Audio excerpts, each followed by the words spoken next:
What's up, everybody? This is the Mad Hatter, and you're watching another live edition of the Mad Hatter is Puzzled here on Instagram.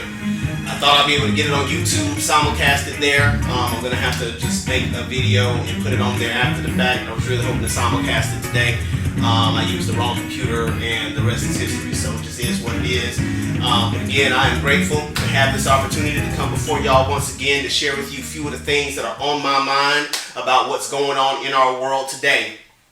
I am not sponsored by them per se, but I am happy to be displaying to you guys the puzzle that I'm working on.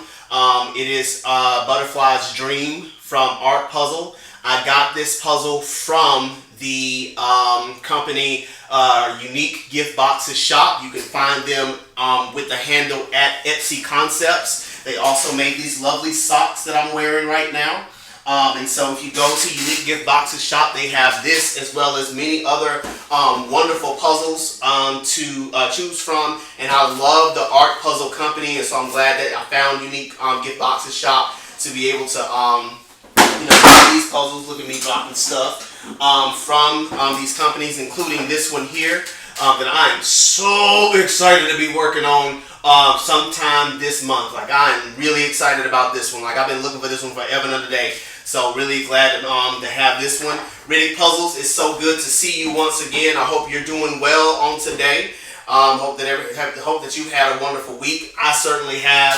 And I'm just looking forward again to kind of share with y'all some of the things that have been on my mind over the course of the past couple of weeks. And so we're going to jump right into it. I got a lot to share, and hopefully I can condense it all into an hour's time, but we're just going to see what happens. So the first thing that I want to talk about today, before I say that, if you have any questions, comments, or concerns, or if there's anything that you want me to talk about, feel free to fill out that comment section below right there. And just, shout out to me however you wish. I'll try to get to y'all's questions and your comments as fast as I can. But again, we're going to jump right into it today.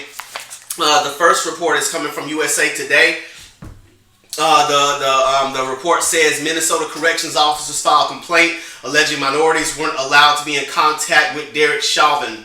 8 Minnesota correctional officers working at the facility where fired police officer Derek Chauvin was held following his arrest for the murder of George Floyd said they were forbidden from coming into contact with him and have reportedly filed a complaint with the state's Department of Human Rights. The officers, all people of color, say they were told they would be a liability around Chauvin because of their race, the Star Tribune of Minneapolis reported. Once Chauvin arrived at the Ramsey County Jail, officers of color were ordered to a separate floor. The only officers left to guard Chauvin were white and minority employees. Employees were prohibited from having contact with Chauvin, the Star Tribune reports.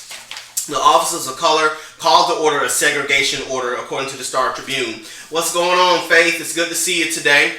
On May 30th, a white lieutenant was granted special access to Chauvin's cell, where she allowed him to use her cell phone.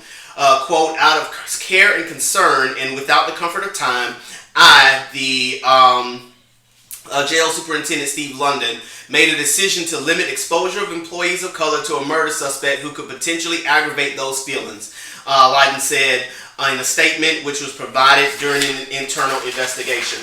Now, when I read this report, I actually commended the superintendent because I have seen and watched a lot of cop shows over the course of my life here on Earth, and it is a well-known fact that if you put a person in a situation where he is well known for his crime, and there are people within that jail who don't necessarily like that person, things may happen to people based upon the level of angst that a particular set of officers may have toward a person or persons.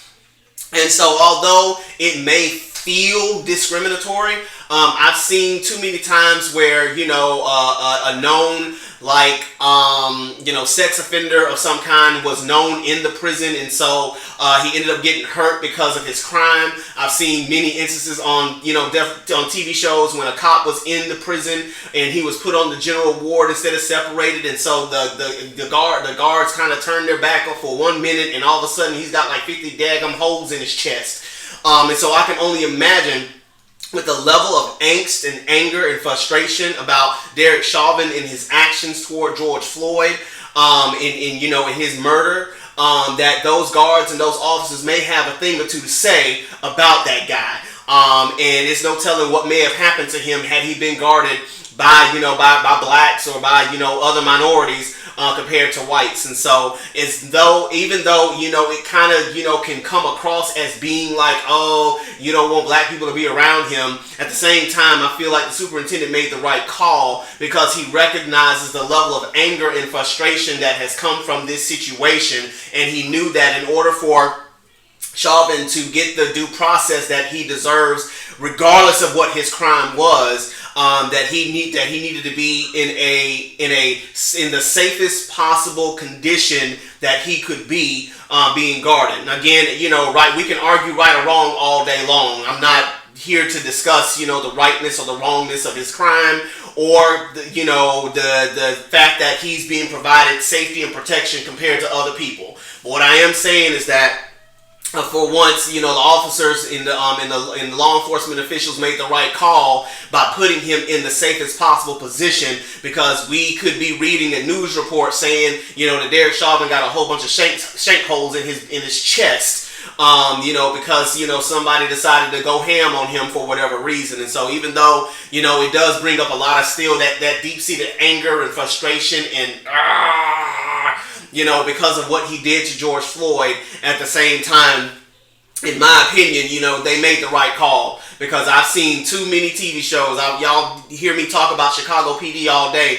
Spoiler alert, one of the officers gets killed because they know he's an officer, and the guards turn their back for 1 minute, and that's all it took for him to get stabbed. And so you can only imagine, if it happens on TV shows, that it could happen in real life as well. And so, he's probably getting a lot of flack for it, still getting flack for it, but I commend him for, doing the right thing, by making sure that this guy gets his due process, because I want to see him tried, and sentenced for his crime. Now, I don't know, what the sentence is going to be, or even if they're going to find him guilty, because we've seen this play out way too many times in the wrong direction. But I'm a man of due process, and so I want to see him get his in court someday. So good work to Superintendent Leiden for making sure that this person is in the safest possible place that he could possibly be. If you have any questions or comments, feel free to fill out that comment box below right there. Also, subscribe to my YouTube page over at The Mad Hatter is Puzzled to have access to all of my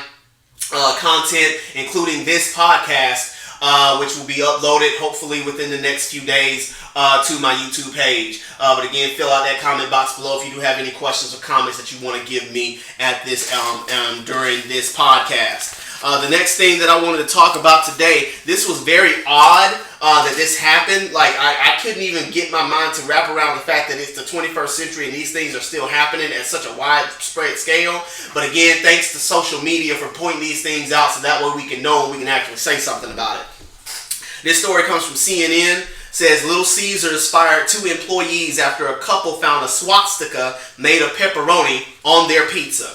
An Ohio couple say they were shocked and disappointed when they opened their ready-made pizza to see pepperonis arranged in the shape of a reverse swastika. And this is the pizza. This is what was given to them in the shape of a reverse swastika Saturday. Things like this keeping hate alive in the world.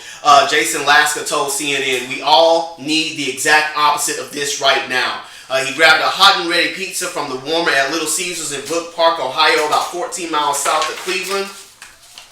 And so they posted to social media, wanting to express our anger and show our family and friends what kind of place Little Caesars was. The 2 employees admitted responsibility and were immediately terminated. Jill Proctor, a Little Caesars Enterprises spokeswoman, told CNN in a statement Monday, "We have zero tolerance for racism and discrimination in any form," Proctor said. The person who bought the pizza said, "This is an example of what needs to change in our world," he said, "and we hope that people start to realize that and use their time to make those changes and not blast us for trying to do it." And this was just hurtful. This was just hurtful because, again, people are going to do what they want to do and are going to feel how they want to feel. There's nothing we can do about that. You know, in the broken world that we live in, broken people do broken things, and broken people think broken things all the time. But it's really hurtful when you see people take those thoughts into action, and especially doing something like this.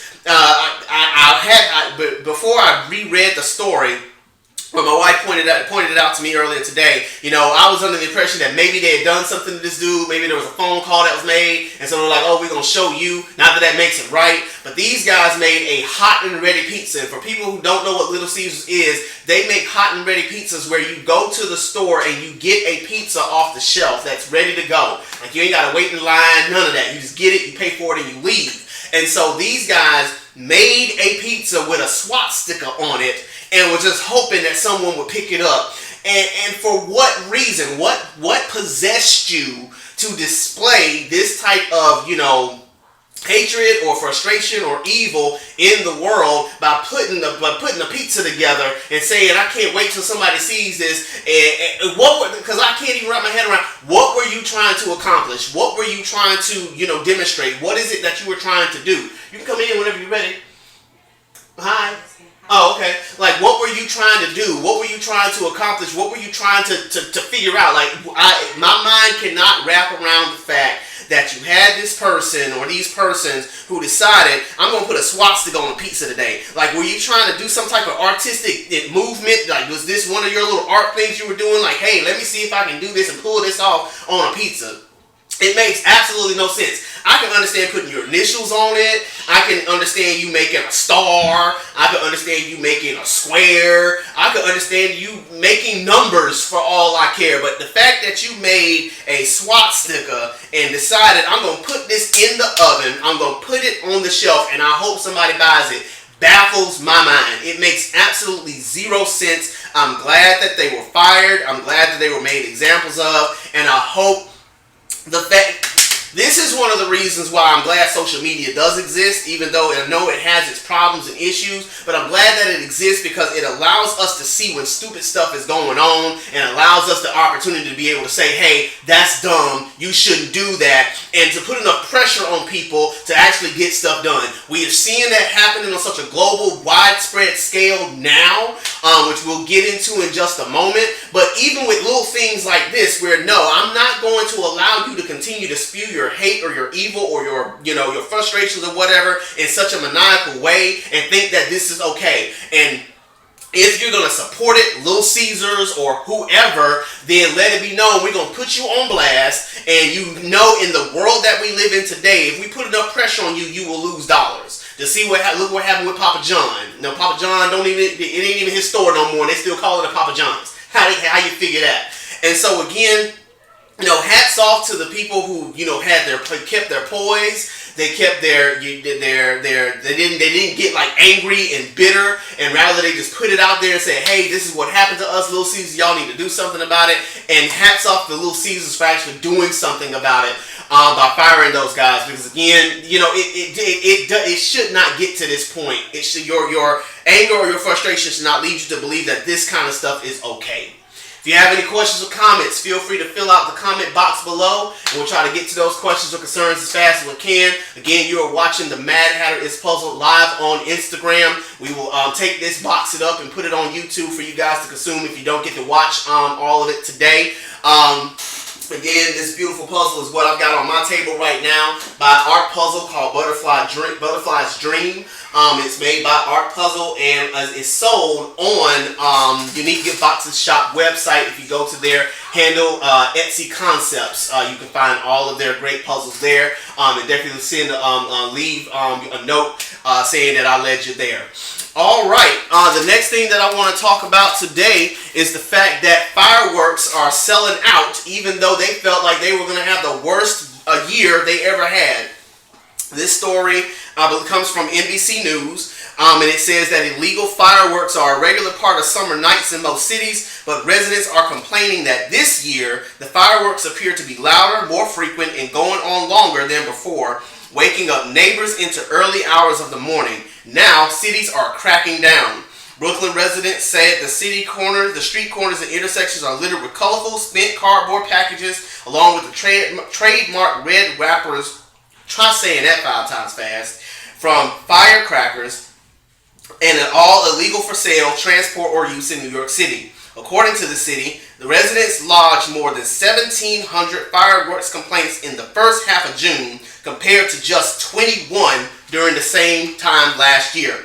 The owners of fireworks retail chains say the locations are chosen based on local zoning laws and a list of number of possible explanations for the sudden uptick in sales. People, quote, are starved for entertainment. There's no concerts, no theme parks, no casinos, said Joe Van, managing partner of Florida-based Sky King Fireworks, which has locations in Florida, Indiana, and Pennsylvania. People are resorting to coming up with their own entertainment. While many people are feeling cooped up after months of coronavirus lockdowns and need to let off steam, there could also be a surge of patriotism at play as states begin to reopen. An increase in family togetherness after so much time spent in quarantine could also be a factor, store owners say. Another reason for the surge may be a marketing misfire by fireworks sellers themselves. They say projecting a 20 to 50% drop in sales due to the lockdowns. Sellers in March planned one of their most ambitious discount programs of all time, launching a buy one get two free industry-wide special offer.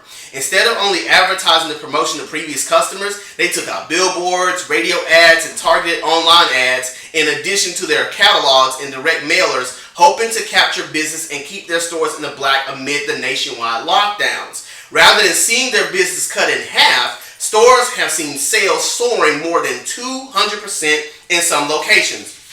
If trends continue, a year we thought might have no season at all could conceivably have a banner year. There are also indications that some users are making homebrew fireworks, combining consumer-grade fireworks with pyrotechnic material for a more powerful display. Fireworks they've been able to acquire, law enforcement sources said. And so this was kind of weird to me because it goes back to what we have been saying before about people just not having anything to do.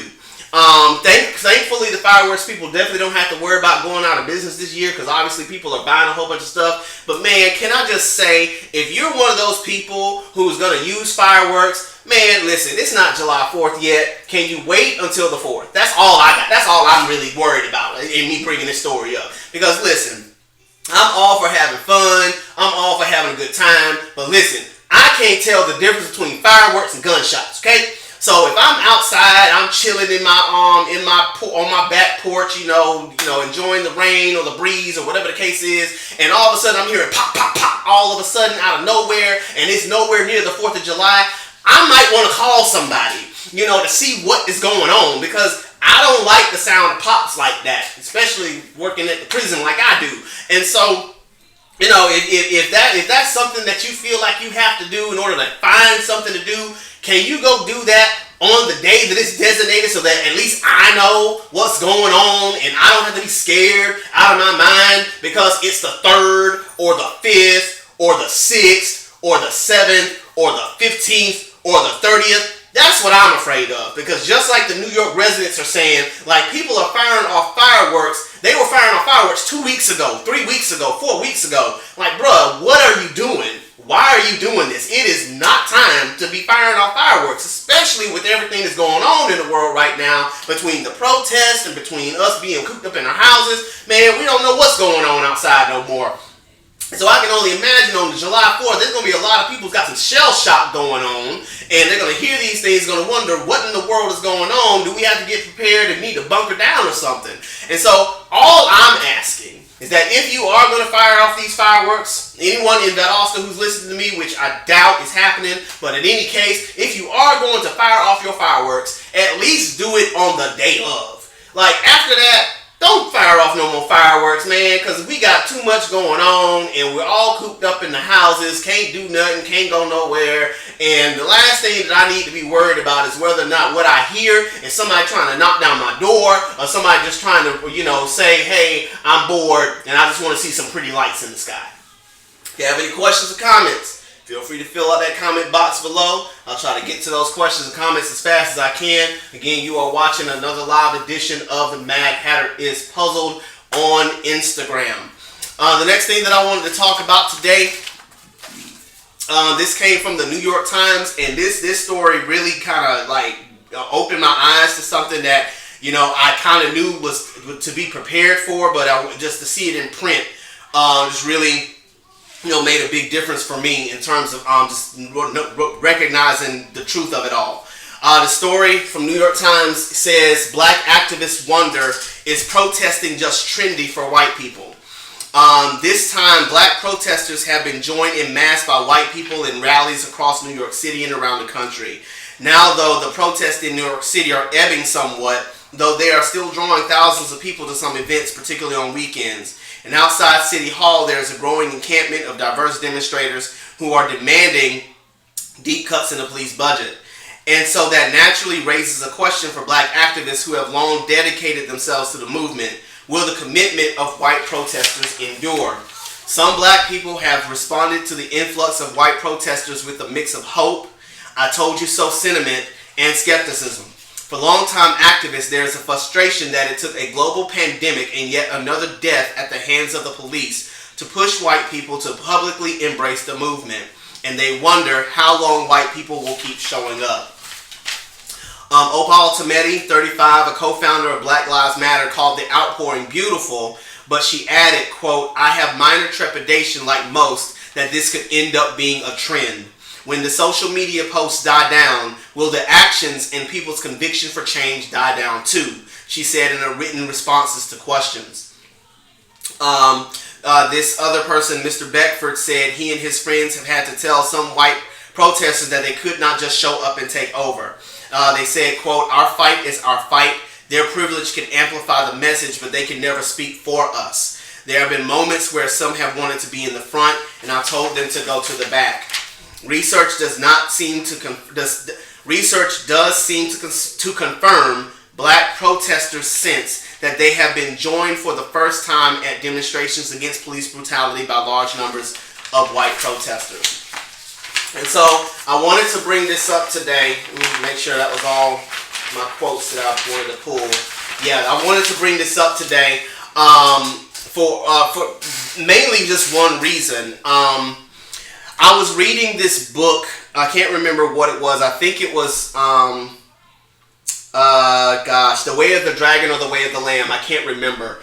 But in the book, it was talking about the fact that you have people who, in this day and age, where, we have our cell phones and we take selfies and we do videos and all that kind of stuff, that are visiting like places like Auschwitz, where the Holocaust was heavy and deep, concentration camps and stuff like that.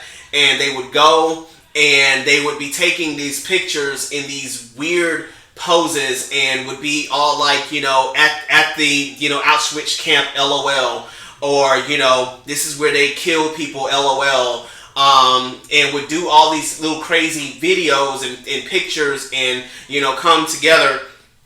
And he said that he was so, saddened by what he was seeing because there was no sense of honor or solemnness or there was no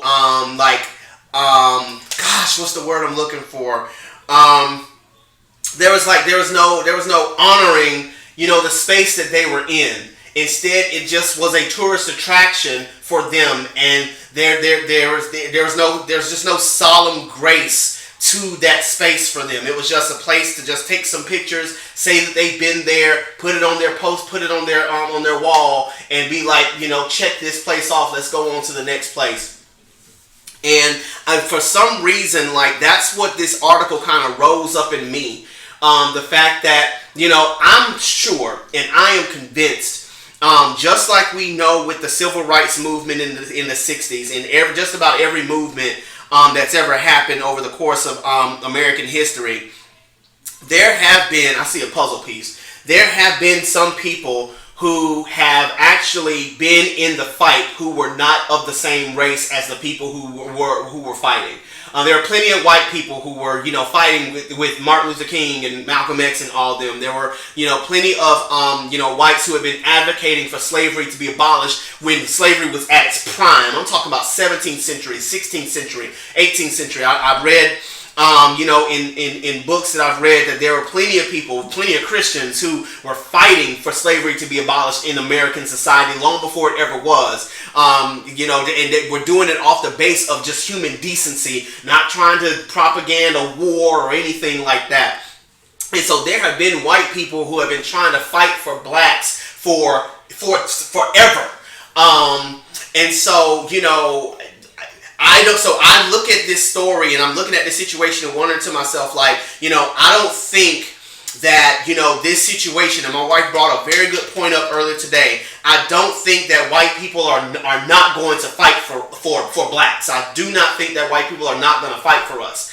I think this is the first time, though, that we have seen people who don't have, quote unquote, skin in the game, actually standing up and saying, hey, I want to join the fight.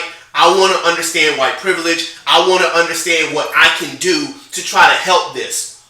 And so, because of that, coupled with the global pandemic that we're in, it's not going to be surprising that when this dies off, a lot of the white people in particular, but people in general, are going to die off with the trend. Because right now, Black Lives Matter is the thing to be worried about today. It's the biggest thing in the news. It's the biggest thing in media, and everybody's got to pay attention to it because that's all that's being displayed. And thank God that it's happening. But at the same time, we also have to realize that when the time comes and another trend comes up, another thing to fight for comes up, another thing to fight about comes up, people are going to naturally gravitate toward that thing because that's what we as people do when it comes to the masses. Not talking about the concentration of people who actually give a darn about this thing, but I'm talking about in mass. So yes, I am expecting a lot of people, not just whites, but blacks also, to stop caring about this. I'm expecting a lot of them that when jobs open back up, when beaches open back up, when movie theaters open back up, when there's actually something to lose in this thing, like a lot of people are not going to show up to the party no more because all of a sudden now they got stuff to lose. It's amazing how, you have different companies that are showing up out the yin-yang now between Nike, between Walmart, Amazon.com, any place you go, a whole lot of people all of a sudden talk about Black Lives Matter, but it's easy to talk about it now because you have nothing to lose. Now, if you don't say something, you have more to lose by not speaking than you do speaking. When once before, if you said something like Colin Kaepernick, you stood the chance of losing your job, losing your livelihood, losing your reputation because you stood up for what was right. But now that standing up for what's right is trendy, of course everybody and their grandma gonna stand up for it. It's why Aunt Jemima gotta change now because, all of a sudden everybody's so worried about being sensitive about things like that. But at the end of the day, I too am expecting there to be a curtail. I'm expecting there to be a drop off. But that's with anything. Anytime something becomes a big deal or a big trend, you're going to have your people who are going to be like, yeah, let's get up and let's fight and let's protest and da-da-da-da-da. But at the end of it all, time moves on. And when time moves on, so do people. And so I'm not going to be surprised when it happens because there's nothing new under the sun. The same thing that's happened many times before is going to happen again. And so at some point, just like with the war on drugs, people don't care about drugs no more. We about to, legalize marijuana at some point. So clearly people ain't caring as much as they used to back in the 70s and the 80s. And so it's like every now and then we're going to see trends happen. You're going to see people care about this and not care about that. It's just the luck of the draw. But I will say this much. To those who feel like, that white people should not be in the front because it's not their fight, all I have to say about that is you can't have it both ways. You cannot have it both ways. Either you're going to let white folk fight with you or you're not. But you can't have this in-between thing where, you can fight, but you got to stand in the back because because it's not your fight. You can't say to whites or in any situation where the majority is finally showing up to the party, you can't say out of one side of your mouth, we need y'all's voice, we need y'all's platform, we need you to come and step in and help us. But then when they finally show up, tell them, but you got to stand back there because this is our fight. Listen, Either it's our fight together or it's your fight. Because if you keep telling people that, eventually we're going to be right back where we was when people are like, well, bump you then. I gave you my platform. I gave you my time. I gave you my resources. I gave you my body. And you turned it away because it's your fight. Okay, fine. I don't want to help you. I don't want to help you at all. And again, it doesn't make it right, but I'm telling you, that's the nature of human beings. If you beat them down, they will not come back. They will not show up. And so, to all my white brothers and sisters that are in the fight, listen, thank you once again. I'm glad that you're joining in and do what you do. And to those who have been fighting for generations, been fighting for years, decades, thank you for everything that you've done and continue fighting the good fight, because it's far from over. So much change has got to happen. But at the same time, we got to do less being worried and frustrated about whether people are going to drop off, and while the iron is hot, keep striking, because eventually we will see significant change. Not all the change we want, but we will see significant change if we keep pushing, keep fighting. And yes, again, those who are kind of just joining the bandwagon and join the bandwagon, yeah, they're going to fall off. But what else is new? People have been falling off of bandwagons for years. Just ask anybody who's a sports fan that once their team suck, they go and jump on somebody else's bandwagon. I've done it for years because that's just me. I love players over teams, so it just is what it is. If you have any questions or comments, feel free to fill out that comment box below, and I'll try to get to your comments as fast as I can. Again, you're watching another live episode of the Mad Hatter is Puzzled live on Instagram. I love the sound of that thunder. That usually means that I need to go do something before it ends up like striking me down.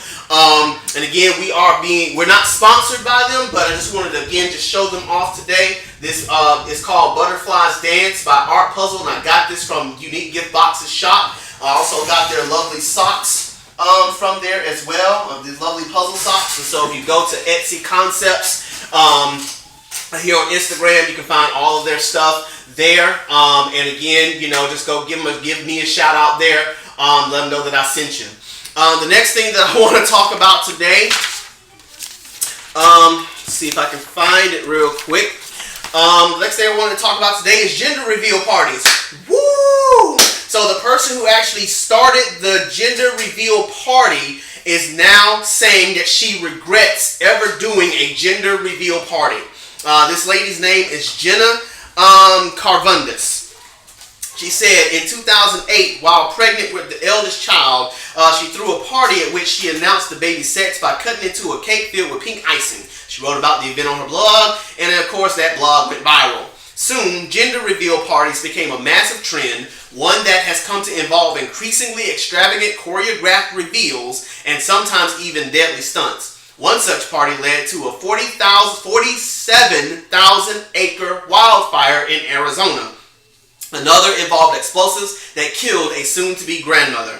Carvundus now considers the parties problematic, partly because they've gotten so out of hand, but also because of the message they send. Who cares what gender the baby is? She asked in a Facebook post in 2019. Her post again went viral, alongside a photo of her family featuring her daughter wearing a pale blue blazer and pants. Plot twist, Carvundus wrote, the world's first gender reveal party baby is a girl who wears suits. She says, I was certainly not anticipating creating an entire identity for my child. I was just looking for a way to up the ante and get everyone excited and involved. I have a flair for theatrics, blah, blah, blah.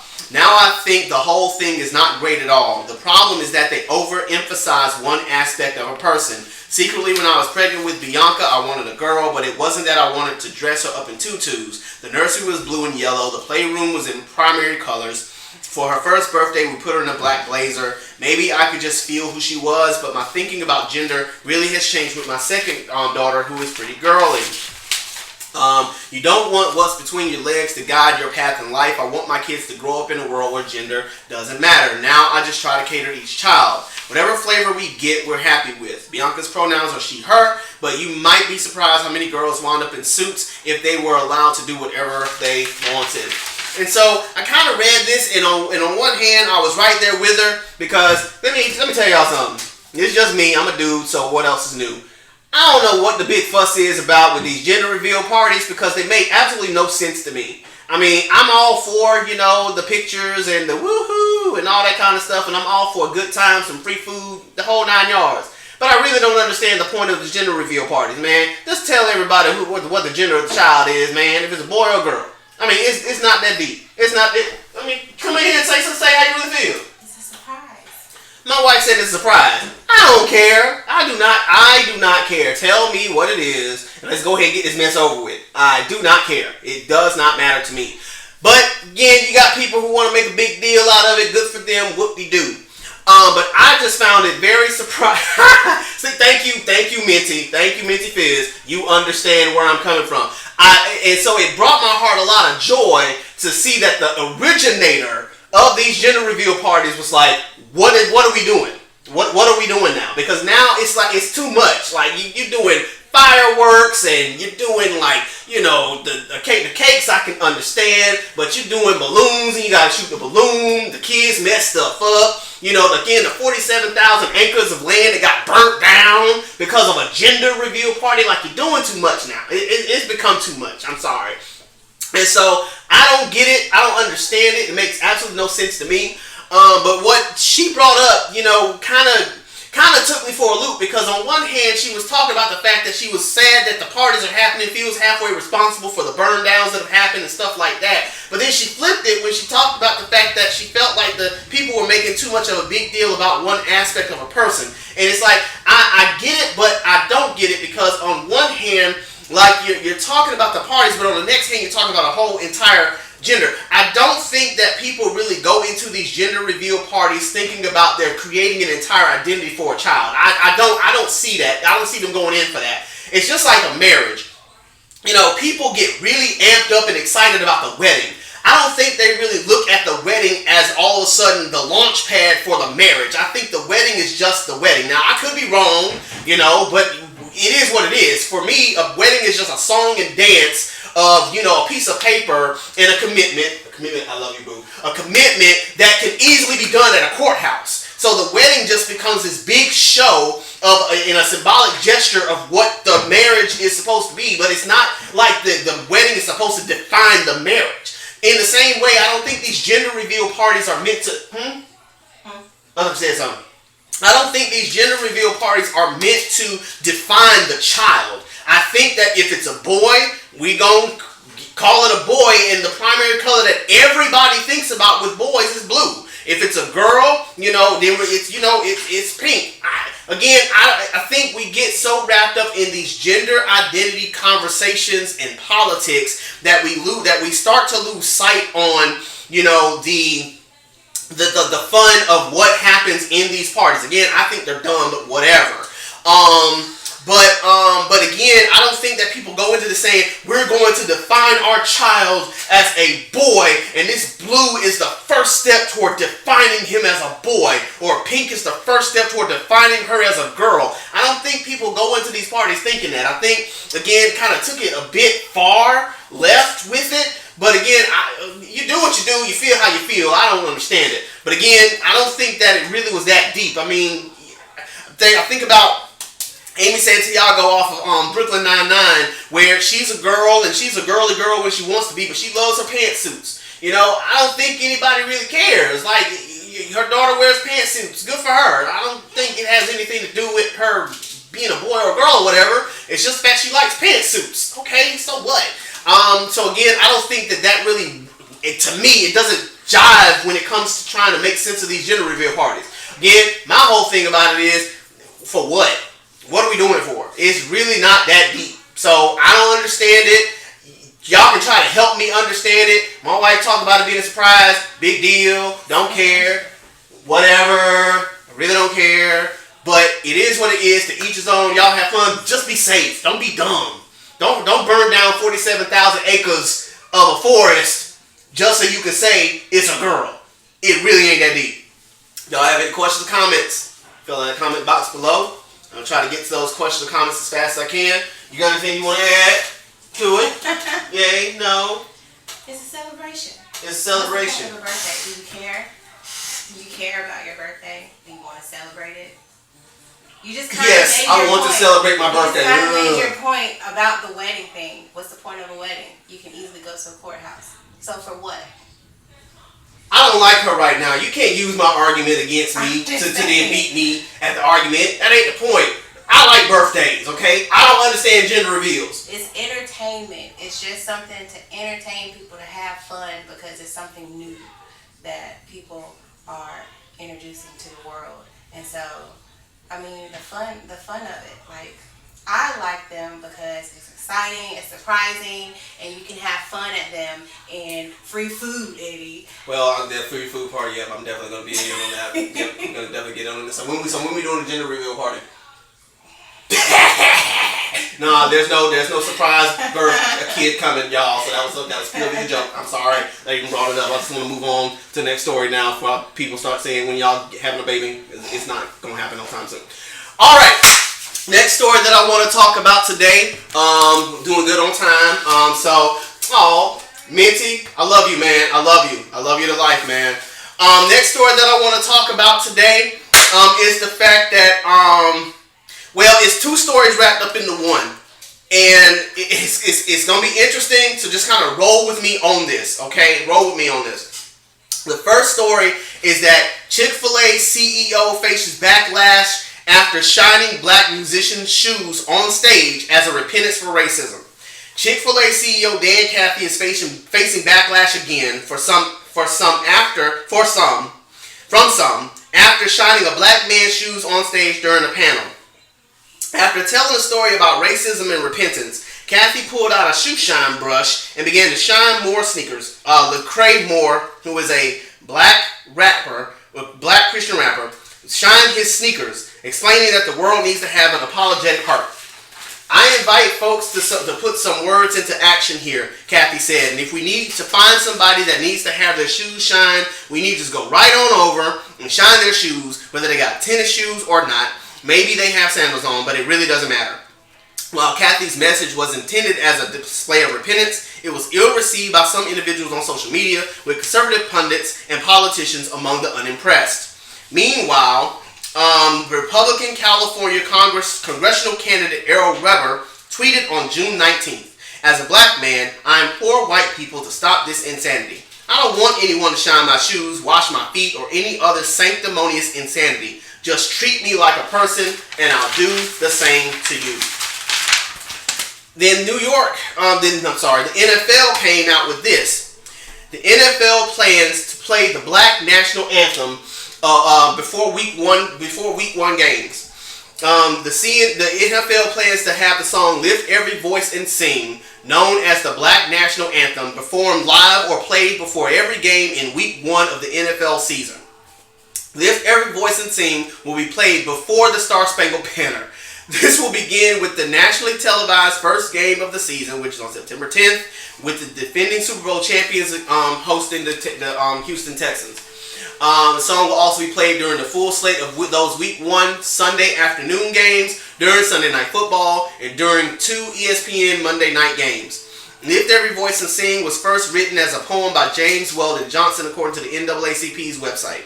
Johnson's brother, John Rosamond Johnson, set the poem to music in 1899. It was first performed in 1900 by a choir at the segregated Stanton School in Jacksonville, Florida, where James Weldon Johnson was principal, as part of a celebration of former President Abraham Lincoln's birthday. Okay, so the reason why I'm bringing this up is because, listen, I know that everyone and their grandma is trying to find a way to say that they're sorry.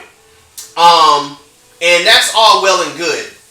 But the way to say that you're sorry is to actually do what the person who's seeking the apology wants you to do. And for further explanation of that, here's my wife.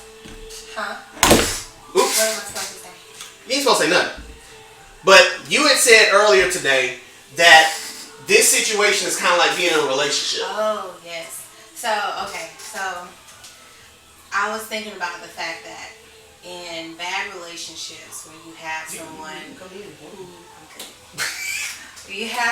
who may be doing you wrong or doing you dirty, beating you, talking down to you, it's not that the other person wants you to buy them gifts or, jewelry or, cards or flowers to say, "I'm sorry." They want you to stop doing what you're doing, the jewelry, the money, the whatever you're getting them doesn't make up for you talking down to them or treating them like scum.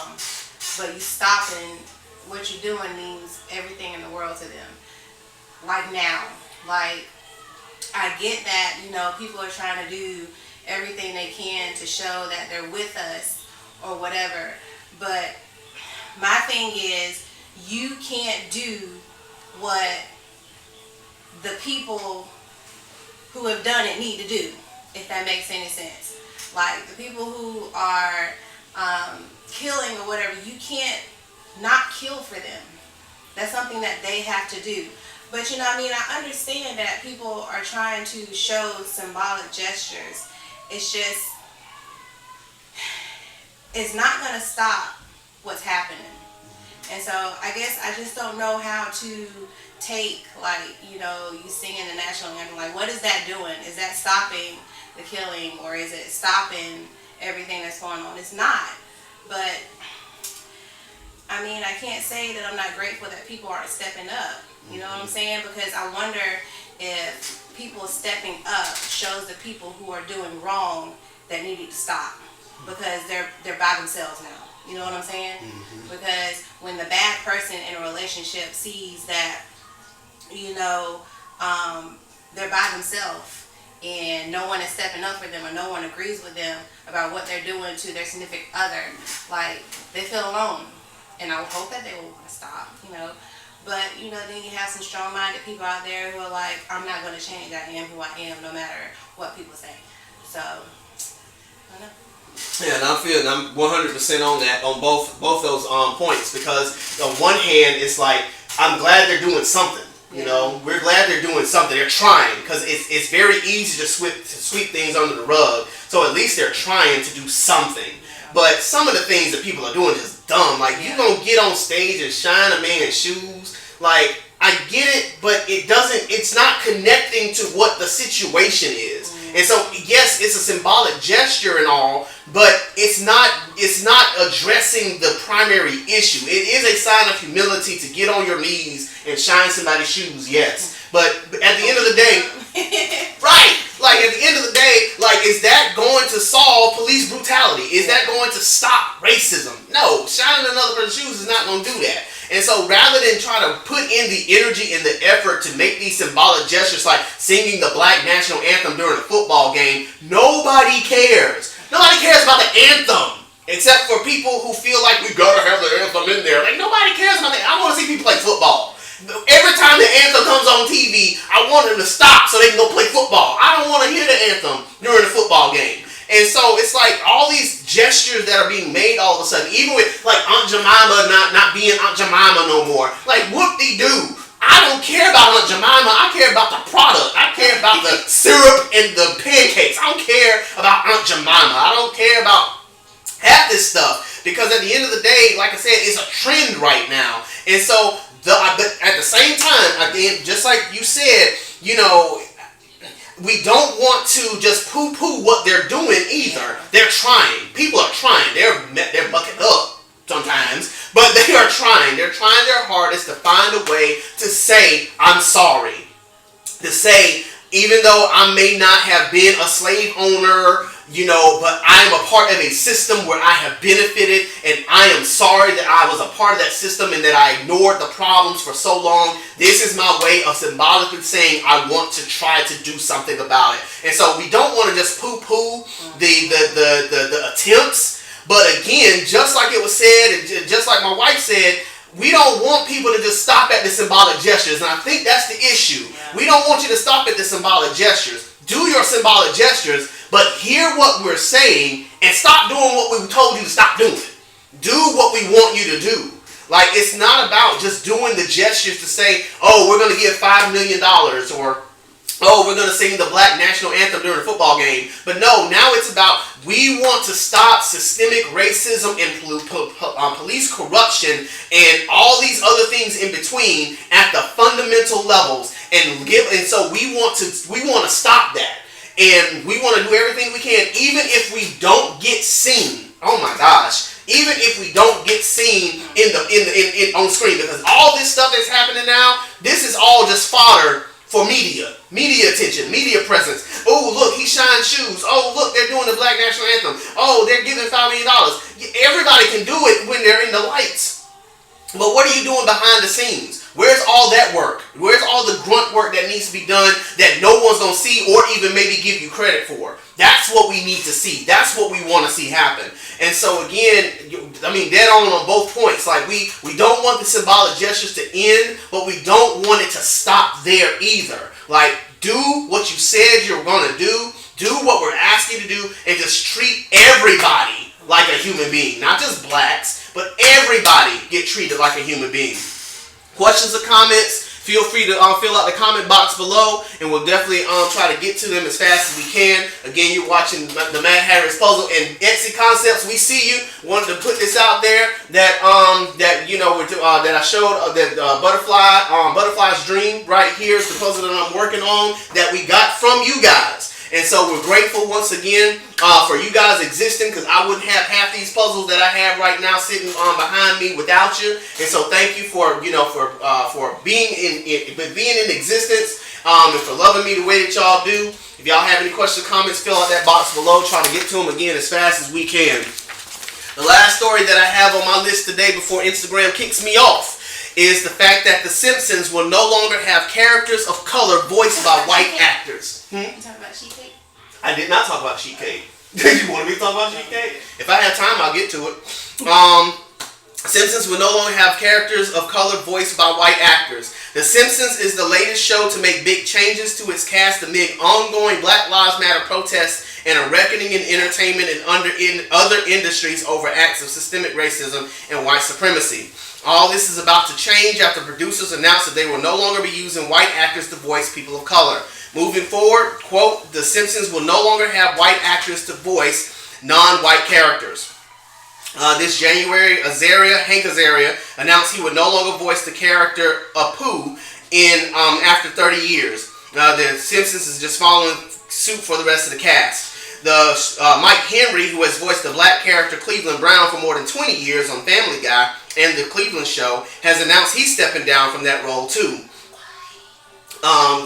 He says, I love this character, but persons of color should play the characters of color. Henry's statement comes in the wake of both Kristen Bell and Jenny Slate announcing that they would no longer voice their respective black characters on Central Park and Netflix's Big Mouth. Jenny Slate said, I reasoned with myself that it was permissible for me to play Missy because her mom is Jewish and white, as am I. But Missy is also black, and black characters on an animated show should be played by black people. A few hours later, Bell, who voiced a mixed race character named Molly on Central Park, released a statement from the Apple TV series on her own via Instagram, acknowledging her act of complicity and lack of awareness of my pervasive privilege. She said, I am happy to relinquish this role to someone who can give a much more accurate portrayal, and I will commit to learning, growing, and doing my part for equality and inclusion. So, I've talked about this once before. I'm going to talk about it again today. At some point, we have to ask ourselves the question, is this really about race, or is it about performance? I talked about the Oscars earlier this year when they had this whole Oscar so white situation going on because there were very few movies who got nominated that were of diverse races and things like that. It's like, I think the Best Picture had maybe 9 white directors, something to that effect. And so it was like, where the black folk at? And they got really mad. And so I said the same thing that I'm going to say now. It may be controversial to some of my viewers, but it's all good because I really don't care. At some point, we have to ask ourselves the question, when are we just going to allow the best people who can do the job to do the job? At what point are we going to do that? I don't know how these, Hollywood actors and actresses got their jobs and things like that, but I want to believe, I know I'm wrong, but I want to believe that when you got the job because you voiced the best person, you were the best person who could voice the character. I think about Tommy Pickles on Rugrats. This dude is played by a girl. So what? All of a sudden now only males can play male roles?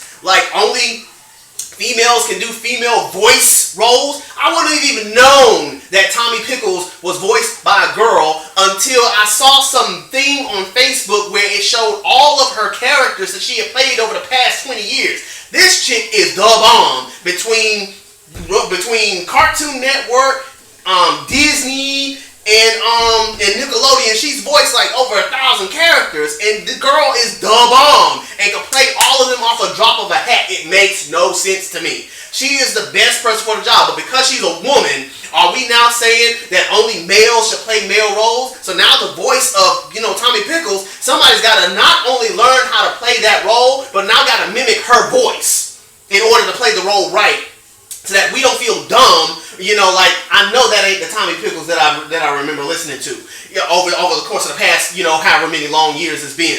At some point, we have to ask ourselves the question, when are we just going to allow people who do the best job to do the job?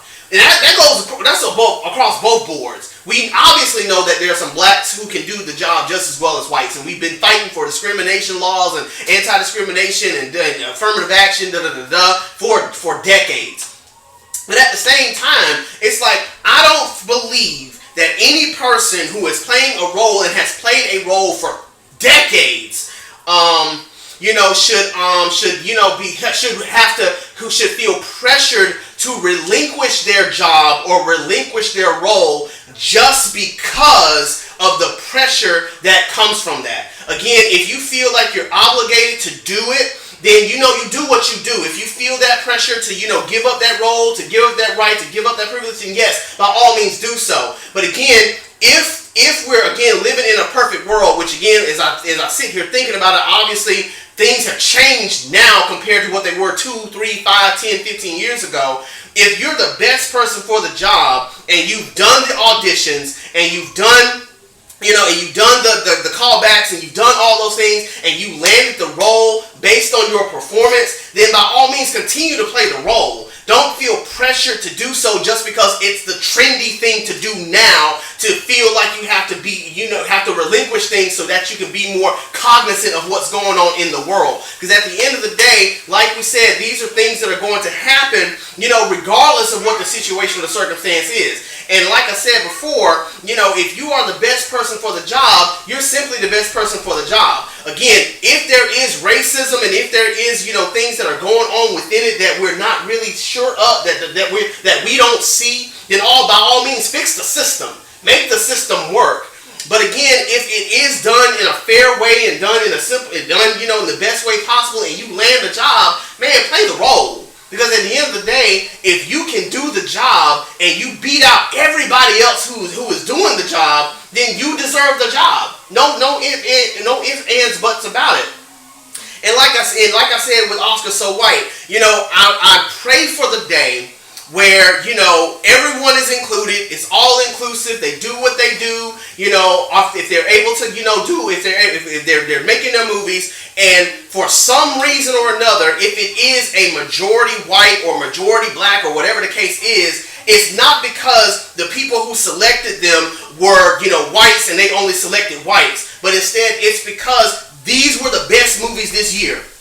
Like, I don't believe that Soul Plane, being created by, a black person, should be included in a movie slot just because we want to put some diversity in there. Like, if it's a terrible movie, it's a terrible movie. We shouldn't be trying to do Oscar nominations for that. But again, at the same time, it's not to say that things are not broken and need to be fixed. At the end of the day, we want to make sure that the system is actually doing what it's supposed to do. But at the end of the day, I don't think that someone should give up their job or give up their role just because, we're in a place where it's now the trendy thing to do to make sure that I don't get any bad rap just because I'm playing a character that's not me. Because at the end of the day, if a white person can do the role better than all the other black folk that are trying out for it, then by all means do what you gotta do. Make your money. But again, at the same time, we also want to acknowledge the fact that there are some things that are broken that need to be fixed. And if those things are fixed and are being fixed, then maybe we can see an uptick in everything that we're looking for. I'm seeing Puzzles and Wine saying a whole lot of stuff, and I hope I got enough time to get to it all. Bear with me. I saw you commenting, so I didn't want to stop my thought. You were saying I can agree and disagree with what you're saying, but we also know that black people are not even given those opportunities to even show the public that we can do the job. And I do, and again, that is true. That is true. The greater issue is that there are lots of minorities who are great at jobs and who are not given the opportunity. Exactly. So that's where it is again for me. And I got 27 seconds before I got to kick off and do another thing, but I want to respond to this. So I'm going to end this video and then I'm going to come back on because I want to respond to what you just said.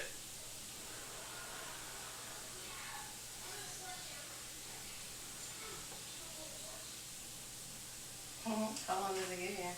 60 minutes. Oh, wow.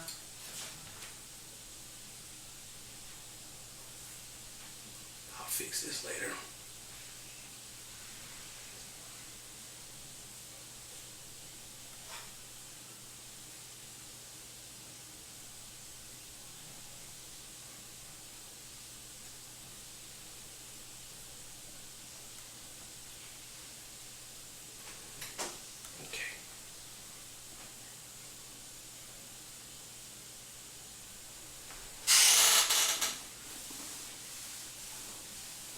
All right, we are back on the Mad Hatter is Puzzled.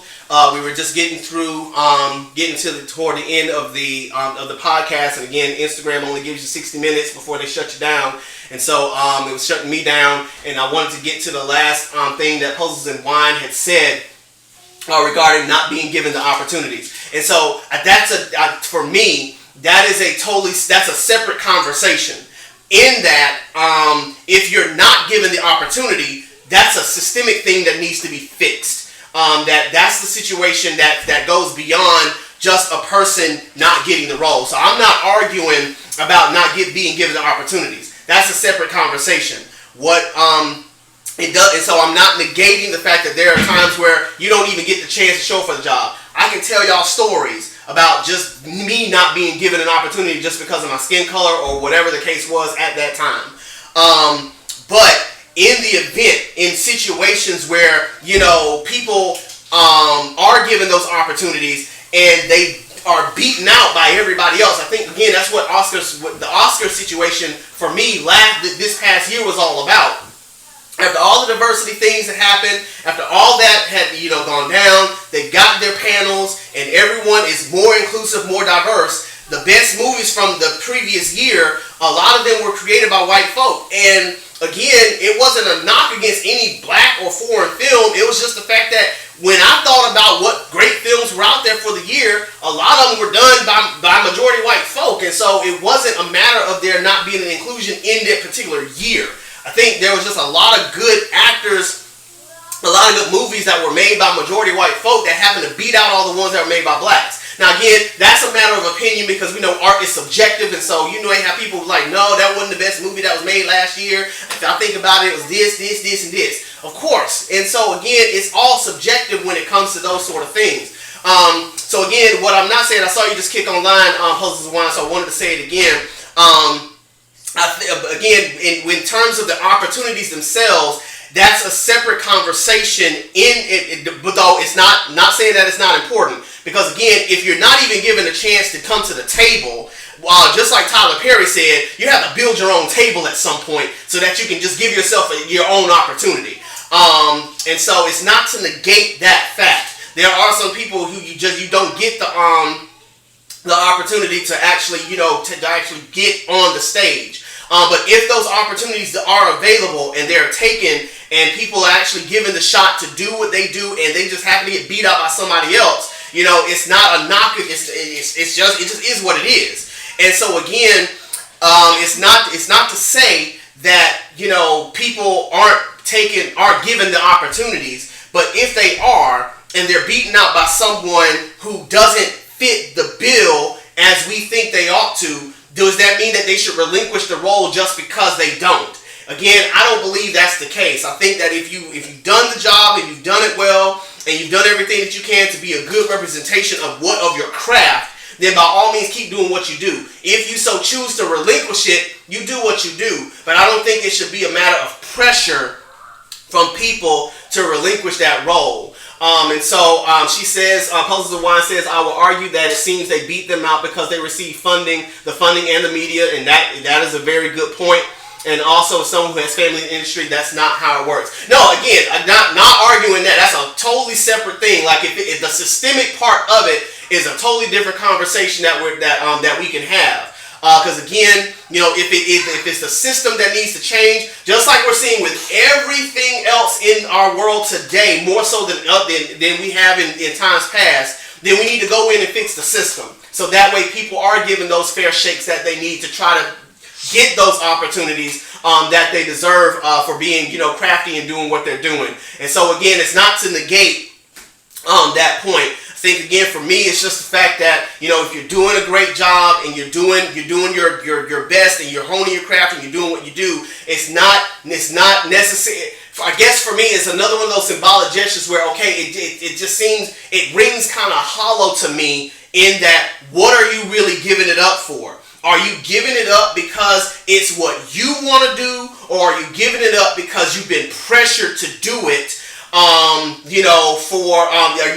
You're being pressured to do it because of everything that's going on in the world today. Because can we honestly say that the ones who given up their roles would have still given them up had all this not gone down? Would there be a awakening of their minds of saying, hey, maybe I shouldn't be playing this role, or has enough pressure come down to where it's like, okay, let me pump the brakes and do what I need to do? And she says the system can only be fixed by those who are benefiting from it the most. It's ironic because earlier in my podcast, I talked about that very thing with the Black Lives Matter protests and things like that. And so yeah, I mean, again, it's one of those things where if they are willing to get up and fight, then let's see them fight and do what they need to do. So I'm out of time. I gotta get ready to go and do what I need to do. But thank you, Puzzles and Wine, for shouting out and giving us your comments. I really do appreciate you for speaking up. And feel free to come by anytime because I love to have the back and forth. I want to shout out my wife as well for coming in and talking with me for a little bit on the podcast as well. You guys, I love y'all to life. Please be safe. Please be well. Please wear masks, man. Please wear the masks. My wife's about to go get hers right now to show some work off real quick. Please wear your mask, man. Like, I want to go back outside. I want to see she got a mask on right now. I'm going to zoom in on her real quick so y'all can see if it'll let me. She's got a mask on right now. That's the Red Owl going on. If y'all follow her at, Red Owl something or another, I'll tag it later. But she's got her mask on. Y'all see a big shot of my face right now. That is some scary stuff. But man, listen, wear your mask, man. Wash your hands. Stop going to the beach. All right, stop all that. I want to go to the movies, man. I want to go to the restaurants, man. Like, I want to go to the mall again. I miss all that stuff. We got to do our part. Let's do what we got to do. I know, Puzzles, yeah, I saw that, and I'm like, y'all, come on, man. Like, I want to go out the door. I like being home. I like working on puzzles, clearly. If y'all see, like, I love doing this stuff all day. I can do this all day. But the truth of the matter is, I want to go back outside. I want to go to the beach. June is usually the beach month. We didn't get to go. I definitely wasn't going because Florida crazy. I don't know what they're doing. But y'all be safe. Be well. Love on your people hard. You never know when it's going to be the last day on earth. And listen, thank y'all once again so much for your viewership, for your love, for your comments, for your follows, for participating with me in all my events. Speaking of which, remember, July 6th is registration day, 12 o'clock midnight for the first leg of the Mad Hatter vs. Puzzle Battle Championship. So you do not want to miss that. Make sure that you drink some caffeine or something so that way you can stay up long enough to be one of the first 30 to register because your registration will be free. But again, thank y'all so much for participating in my madness. I really do appreciate y'all from the bottom of my heart. I love y'all. Y'all be safe. Y'all be well. And I'll see y'all on the next episode.